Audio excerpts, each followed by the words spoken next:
नमस्ते, आदाब, सत श्री अकाल। आप सभी का ईवी ड्राइव द फ्यूचर में स्वागत है। कहते हैं दुनिया का सबसे बड़ा आविष्कार है वाहन। वाहन ना होता तो सारी दुनिया रुकी रहती। वाहन ने गति दी और गति ने प्रगति। पर नकारात्मकता के इस दौर में जहां ई रिक्शा मैन्युफैक्चरर्स और ट्रेडर्स में नेगेटिविटी बढ़ रही है, वहीं दूसरी ओर ईवी ड्राइव द फ्यूचर और ERCT न्यूज़पेपर मिलकर हर बार आपको सकारात्मकता के साथ आगे बढ़ने के लिए प्रेरित कर रहा है। इसी क्रम में हमने करोल बाग स्थित Karol Bagh e rickshaw traders association के अध्यक्ष श्री मोहन वीर सिंह जी से बात की और डालते हैं आज के हालात पर एक नजर।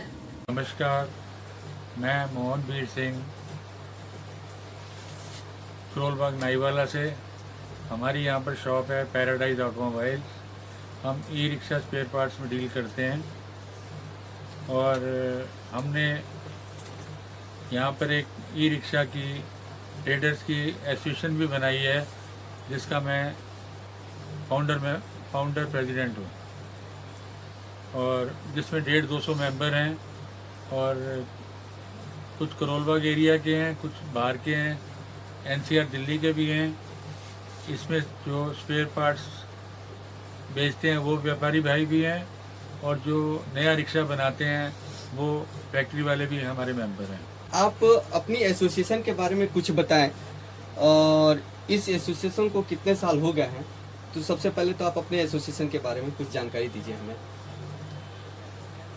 एक्चुअली आपको तो पता ही होगा, आजकल इलेक्ट्रिक रिक्शा का ज़माना है। 7-8 साल 10 साल से दिल्ली में रिक्शा चल रहे थे, लेकिन 8 साल पहले हमने एक एसोसिएशन बनाई, क्योंकि रिक्शा की कोई भी एसोसिएशन नहीं थी बाज़ार में। तो जितने भी हमने कहा व्यापारी भाई ई रिक्शा से स्पेयर पार्ट्स बेचते हैं या नया रिक्शा बनाते हैं, उनको हमने मेंबर बनाना शुरू किया और हमारी एसोसिएशन का नाम है के Berta Karol Bagh e rickshaw traders association. इसमें अब 150-200 मेंबर हैं और बहुत अच्छे तरीके से हम काम कर रहे हैं। ई रिक्शा वालों के लिए प्रमोशन भी कर रहे हैं, इनकी जो आपस की प्रॉब्लम्स हैं वो सॉल्व करते हैं। और अभी रिसेंटली जैसे कोरोना आया हुआ है दिल्ली में, बहुत ज़्यादा बीमारी फैली हुई है, तो हमारी ठीक है।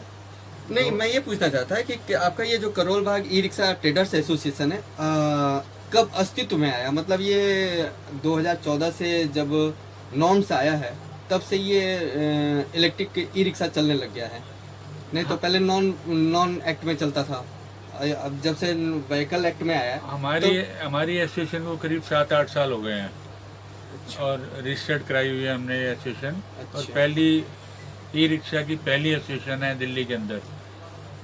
तो ये दिल्ली के लिए है कि या पूरे ऑल इंडिया बेसिस पर ये ई रिक्शा एसोसिएशन जो आपका ट्रेडर्स एसोसिएशन है, ये दिल्ली NCR, मतलब मैं एक तरीके से आपसे जानकारी लेना चाहता हूँ कि ये सिर्फ दिल्ली के लिए कि पूरे ऑल इंडिया बेसिस पे है? नहीं, अभी तो दिल्ली NCR के लिए गाजियाबाद, गुड़गांव।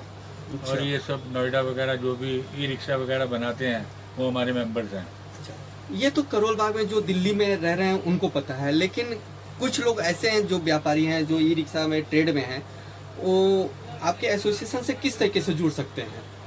हमारा एक व्हाट्सएप ग्रुप है जिसमें सारे मेंबर्स उसमें लिस्टेड हैं, तो वो आपस में मेल जोल जो है व्हाट्सएप के थ्रू होता है। सबको पता है कौन आदमी है, कौन सा व्यापारी क्या सामान बेच रहा है, इसके थ्रू हम सबसे जुड़े हुए हैं। अगर कोई नया व्यापारी इस ट्रेड में आना चाहे तो उसके लिए क्या आपका कोई गाइडलाइन है कि कैसे आ सकता है? कोई अननोन पर्सन है आपके लिंक से? नहीं, हमारे एसोसिएशन में हम खाली जो ई रिक्शा स्पेयर पार्ट बेचते हैं या नया ई रिक्शा बनाते हैं वही मेंबर बन सकता है। खाली ई रिक्शा से रिलेटेड आदमी ही मेंबर है हमारे। अच्छा, तो इसमें जो मैन्युफैक्चरर हैं या सिर्फ पार्ट्स हैं, दोनों का क्लब किया हुआ है कि या अलग अलग है? क्योंकि पार्ट्स एसोसिएशन अलग है या मैन्युफैक्चरर्स अलग हैं? नहीं, हमारे यहाँ जो मेंबर हैं दोनों तरह के हैं। स्पेयर पार्ट्स बेचने वाले भी हैं और ई रिक्शा बनाने वाले भी हैं। अच्छा, ई रिक्शा बनाने वाले भी हैं। तो ये जो अभी लॉकडाउन हुआ था तो कईयों का मानना है ऐसे व्यापारियों का कि हमारी काफ़ी नुकसान हुआ है, तो इसमें आपने कैसे व्यापारी की मदद की, आपका एसोसिएशन?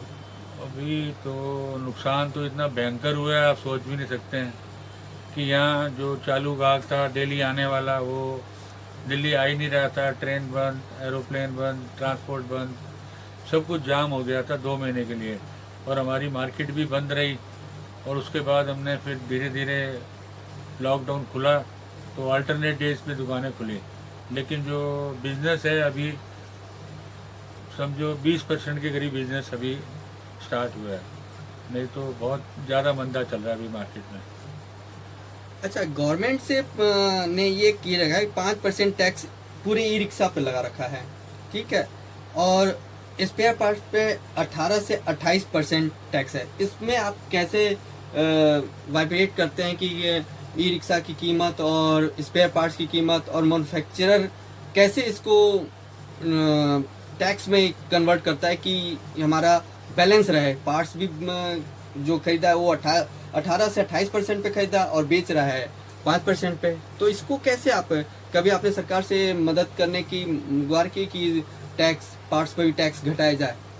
ये आपका जो क्वेश्चन है बहुत अच्छा क्वेश्चन है आपका, और यही मेन प्रॉब्लम है हमारे ट्रेड में कि कंप्लीट ई रिक्शा बनाते हैं तो 5% टैक्स है, और जो फैक्ट्री वाले हैं जो माल स्पेयर पार्ट्स खरीदते हैं वो 28% उनको देना पड़ता है। कई पार्ट्स के ऊपर 18% है। अब वो 28% 18% देने के बाद में गवर्नमेंट से रिफंड लेने जाते हैं डिफरेंस, वो सारा पैसा जो फैक्ट्रीज का है वो जीएसटी में फंस जाता है, और उनको जो सप्लायर माल देते हैं उनका पैसा रुक जाता है। वो बोलते हैं हमको जीएसटी का पैसा नहीं आ रहा, रिफंड नहीं आ रहा, हम पैसे आपको कहाँ से दें। तो ये सबसे बड़ी प्रॉब्लम है। इसके लिए हमने दिल्ली के चीफ मिनिस्टर साहब हैं, मनीष सिसोदिया जी हैं, जो जीएसटी काउंसिल के मेंबर हैं, उनको 8-10 बार लेटर भी लिखा, 4-5 बार पर्सनल भी मिलने गए उनसे, तो उन्होंने हमको पूरा आश्वासन दिया कि हम इस तरफ रिक्शे को जो जीएसटी है वो कम करने का प्रयास कर रहे हैं। हमने अपने रिक्वेस्ट लेटर में लिखा था कि ये गरीब आदमी की सवारी है, गरीब आदमी चलाता है, और गरीब आदमी की सबसे सस्ती इन्वेस्टमेंट करके एम्प्लॉयमेंट है। ये 400-500 रुपये रोज़ कमाता है और 50-60-70 हज़ार का रिक्शा खरीदता है अगला, तो वो अपने फैमिली का गुजारा करता है।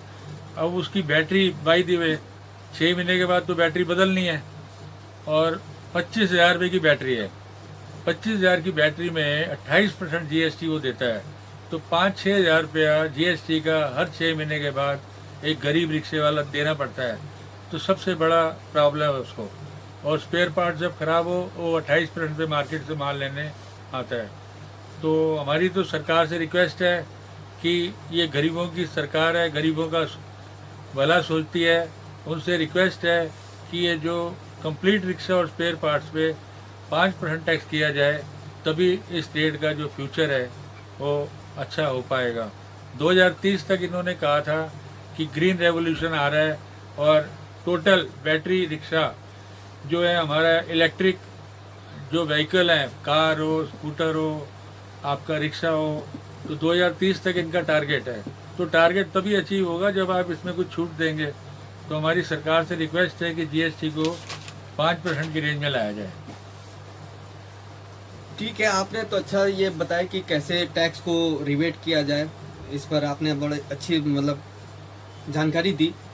और मैं आपसे एक और है कि आप इस कोरोना आपका एसोसिएशन है, ये जो कोरोना से निपटने के लिए क्या इंतजाम किया व्यापारियों के लिए, और जितने पार्ट्स के आपके होलसेलर व्यापारी हैं और ई रिक्शा मैन्युफैक्चरर हैं उनके लिए आपने क्या किया? कोरोना में तो अभी लॉकडाउन था पहले, तो हमारी शॉप्स सारी बंद रही, सबने कोऑपरेट किया, कोई भी दुकानदार ने कानून नहीं तोड़ा। उसके बाद थोड़ा लॉकडाउन खुला तो हमने अल्टरनेट डेज का दुकान खोलने के लिए लोगों को, जो दुकानदार भाइयों को बोला, तो सब ने इसमें कोऑपरेशन दी हमको, और हफ्ते में 3 दिन दुकानें खुली।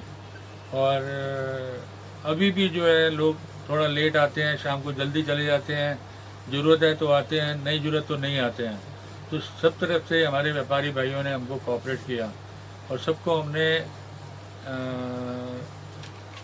हमने एजुकेट किया कि मास्क और सैनिटाइजेशन और क्वारंटीन ये सब प्रिकॉशन के लिए बहुत ज़रूरी है, सब इसका पालन करें।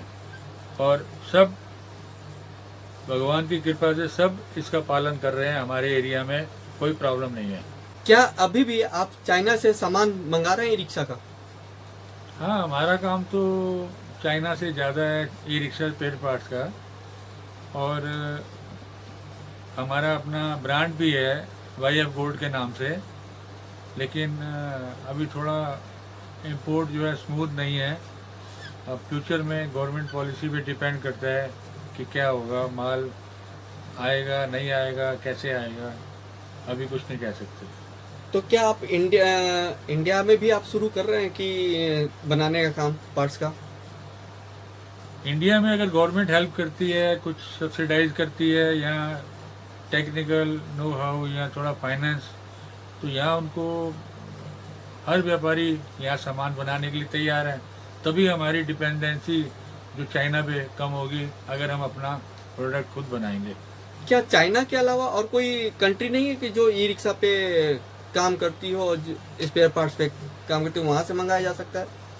अभी तो वर्ल्ड में जो मेरे ख्याल मैक्सिमम चाइना से ही एक्सपोर्ट होता है ऑल कंट्रीज़ को, तो ऐसी कोई कंट्री नहीं है जहाँ से हम चाइना जो स्पेयर पार्ट्स मंगाएं ई रिक्शा का। चाइना को छोड़ के कोई भी ऐसी कंट्री अभी नहीं? हमारी नॉलेज में तो कोई भी नहीं है। तो हालात चल रहे हैं चाइना के साथ, उसमें ई रिक्शा स्पेयर पार्ट्स का कितना बड़ा योगदान है? मैंने आपको पहले भी कहा, जो चाइना से करीबन 10 साल पहले कंप्लीट रिक्शा आना शुरू हुआ था इंडिया में, और पूरे का पूरा असेंबल्ड रिक्शा आता था। उसके बाद यहाँ पर कुछ पार्ट्स बनने शुरू हो गए, यहाँ चैसी वगैरह, यहाँ करीबन 10% पार्ट्स, अभी 90% 80% पार्ट्स चाइना से आ रहे हैं, और इस पे इंडिया अभी काफ़ी डिपेंडेंट है। जब तक हमारे यहाँ पूरी फुल फ्लैश फैक्ट्रीज नहीं लगती, तो चाइना से ये माल तो चलता ही रहेगा आना। लेकिन अभी फ़िलहाल कुछ हमारी चाइना के साथ प्रॉब्लम चल रही है बॉर्डर पे इधर उधर, तो उससे थोड़ा सा काफ़ी बिजनेस इफ़ेक्ट थोड़ा हुआ है, और फ्यूचर भी अभी क्लियर नहीं है कि क्या पॉलिसी गवर्नमेंट की आती है, क्या नहीं आती है। अभी जो चाइना से इंपोर्ट होना बंद हो गया है, तो उसके बारे में क्या कहेंगे? अभी आप ये तो नहीं कह सकते कि बंद हो गया है, लेकिन कम हो गया है। अभी पहले जब चाइना में कोरोना प्रॉब्लम आई थी, तो वहाँ फैक्ट्रीज बंद हो गई थी, तो यहाँ सप्लाई बिल्कुल आनी बंद हो गई थी इंडिया में, तो उसकी वजह से थोड़ा प्राइस भी इफेक्ट आया था जब चाइना लॉकडाउन था। लेकिन जब इंडिया में लॉकडाउन हुआ, तो यहाँ तो रिक्शा चलना ही बंद हो गया, स्पेयर पार्ट्स की डिमांड ही इतनी नहीं थी, तो मार्केट में डिमांड तो थी नहीं, तो प्राइस वगैरह जो है वो चढ़ा नहीं चढ़ा, उससे कोई इफेक्ट नहीं आया।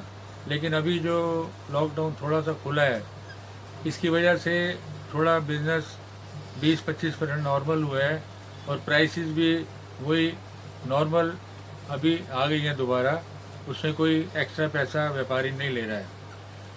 लेकिन थोड़ा जो इंपोर्ट अभी हो रहा है वो स्लो हो रहा है, और थोड़ी प्रॉब्लम भी आ रही है कस्टम क्लियरेंस में, थोड़ा गवर्नमेंट की आपस में रंजिश चल रही है चाइना इंडिया की। अब देखें फ्यूचर में क्या होता है इस बारे में। कुछ ट्रेडर्स ने कुछ पार्ट्स पे रेट बढ़ा दिए, उसमें आप क्या कहें? जो बड़े रिटेलर हैं वो तो ठीक है, लेकिन जो छोटे छोटे रिटेलर हैं उन्होंने कुछ पार्ट्स पे रेट बढ़ाए हैं। नहीं, ऐसा कुछ नहीं है, ज़्यादा इफेक्ट नहीं आया है, क्योंकि डिमांड ही नहीं है, बिजनेस नहीं है, कोई कस्टमर ही नहीं है, तो रेट बढ़ा के किसको बेचेंगे। अभी इतनी डिमांड नहीं है कि आप अपनी मनमानी कर पाएँ।